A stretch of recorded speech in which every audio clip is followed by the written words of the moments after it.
Joining me today is Sanket Atal. He's the Managing Director at Salesforce India, and he has a great passion for the startup ecosystem. Welcome to WION. Thank you, Ankit.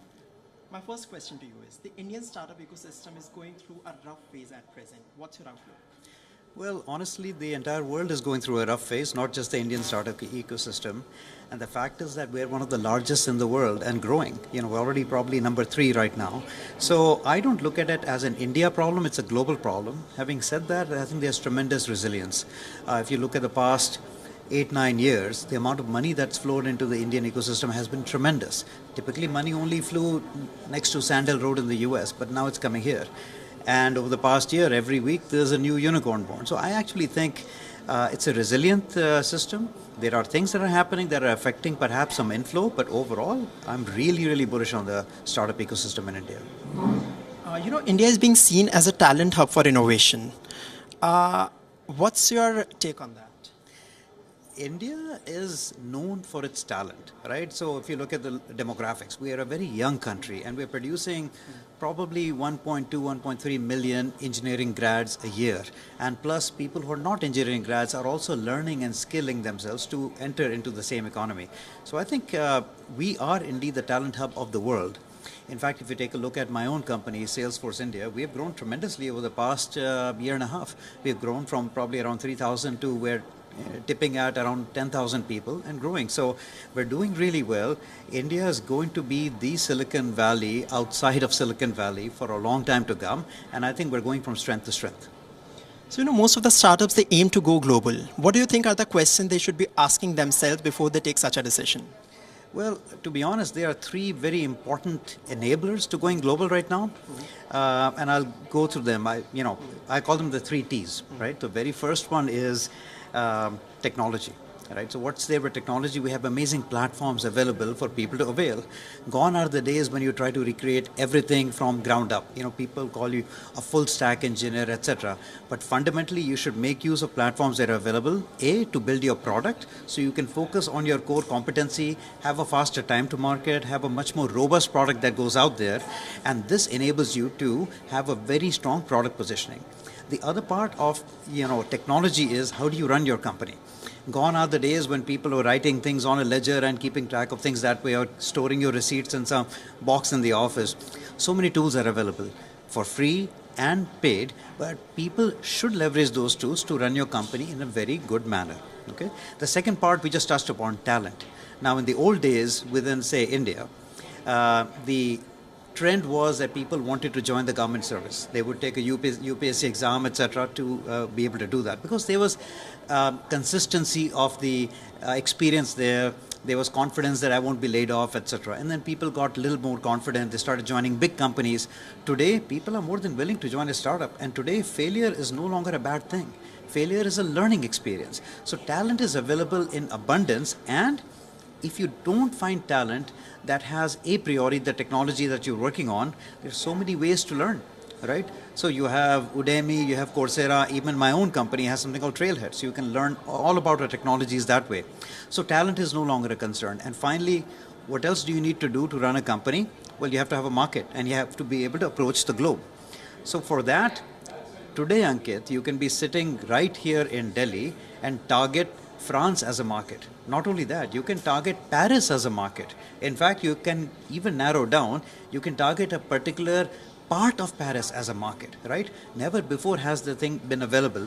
In addition to that, the method of delivery of your software has changed because now it's all cloud. So again, you can serve it from anywhere. So these 3 T's are amazing enablers for people to enter this global economy and do it in an amazing way. And they're really enabling the startup ecosystem in India to thrive.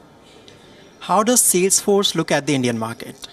Salesforce is very bullish on the India market, right? If you take a look at what is happening around the world, I mean, this morning in the talks, people are talking about digitization, leveraging the India stack, and the number of people who have actually been able to get, say, bank accounts, right? It's quadrupled since the India stack came about. So we have embraced digital.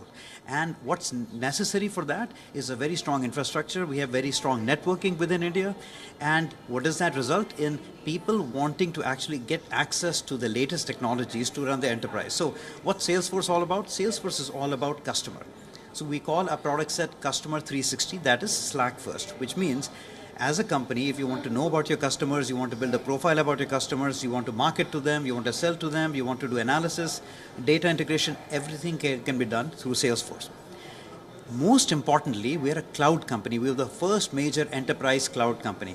So you don't have to have your own data center to be able to run us, right? You just access through the cloud and you pay as you grow. So it's all EMI-like based, right? You pay on a monthly basis, whatever it suits you. So all of these things are humongous enablers for Salesforce to dominate the Indian ecosystem. So we're really, really bullish. I think we're growing like anything, and the future looks very bright. And coming to the last question, how far has the Salesforce startup program come, and how are you planning to make it even better? So now I'll tell you a bit about the Salesforce startup program. The program was conceptualized in a very different way. Most startup programs you hear about are either accelerators or incubators, right? They have a small cohort, they go through a program, etc. Salesforce as a company has a concept called Trailblazer. I don't know if you've heard of it, but a Trailblazer is anybody associated with Salesforce. And a lot of companies have these user groups. This is kind of like that, but much, much more. Once you become a Trailblazer, you become part of the family. In fact, India has one of the largest Trailblazer organizations in the world.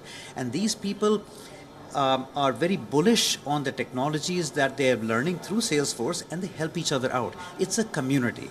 So given that foundation, what we are doing with the startup program is creating a startup community that's resilient. So you don't join the program and 6 months later you graduate and you go on your way. No, once you join, you're a member of the family.